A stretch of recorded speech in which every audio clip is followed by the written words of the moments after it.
savez, il existe un mouvement de contestation qui vise à faire augmenter de façon considérable le nombre de candidats sur les bulletins de vote.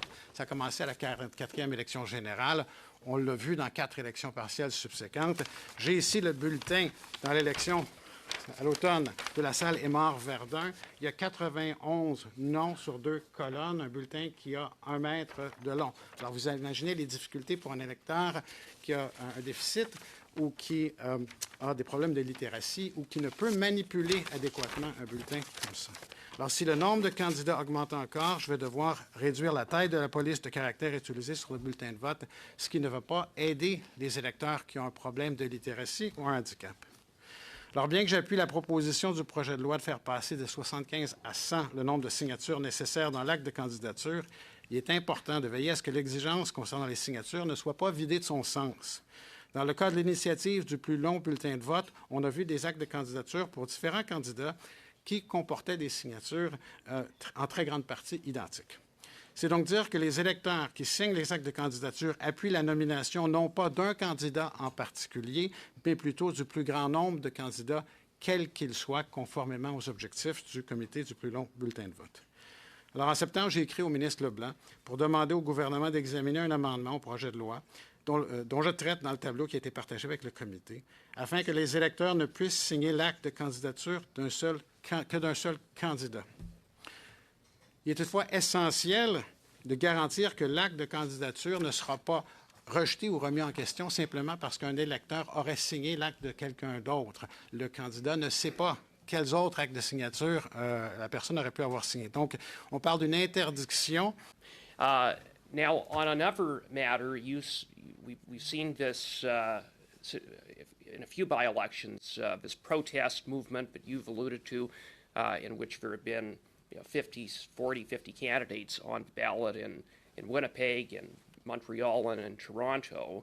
You've proposed some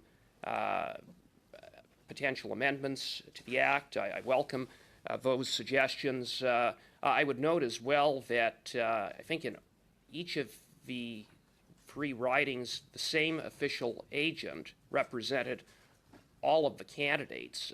What are your thoughts on potentially making an amendment so that an official agent could only act for one candidate in a riding? Mr. Chair, that's something that I've considered. And now, these are all nil returns for all of these candidates affiliated with that movement. And so it is such a small task to sign a nil return that I think it could easily be done with different official agents. And I'm not sure what the policy rationale would be. In the case of the signature, there is a policy rationale for electors supporting the nomination of a particular candidate, not any person in the world who wants to be a candidate. And so I think that allowing a person to, putting on the table a series of 75 nomination papers and allowing people to sign in string does not conform to the idea behind candidate signatures, and I think that's why this is the measure that I propose. I mean, in the last 4 by-elections, I've had to adapt the prescriptions of the Act to accommodate the number of candidates. That means that I'm setting aside the will of Parliament, and I do not do that lightly. Parliament has designed the ballot in a certain way, and there can be conversation as to whether this is the right way in debates and amendments. But for me to set it aside is a significant gesture, and I do not do that lightly. But there is no other way of allowing so many candidates. I do think. Thanks for being here today. I just want to clarify one area. Mr. Perrault, you mentioned about the longest ballot initiative, and I'm going to ask if you can correct me if I'm wrong. I recall years ago, when someone wanted to present themselves as a candidate for a federal election, was there not an amount that was required? I want to say, I think it was $1,000 to be a candidate, and I don't think that applies anymore. And I don't want people who want to run for office to be prohibited from doing so because of monetary reasons. But would that be something that would reduce the number of, I don't want to call them fake candidates because they are legitimate candidates, but would that reduce some of the numbers of people who are making a 91 nominated named ballot?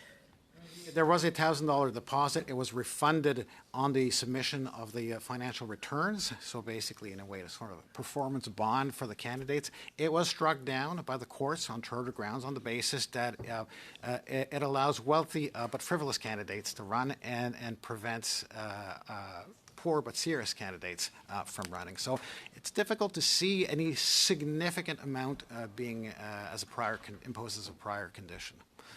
I understand you have experts that are coming after that you may have a view on that.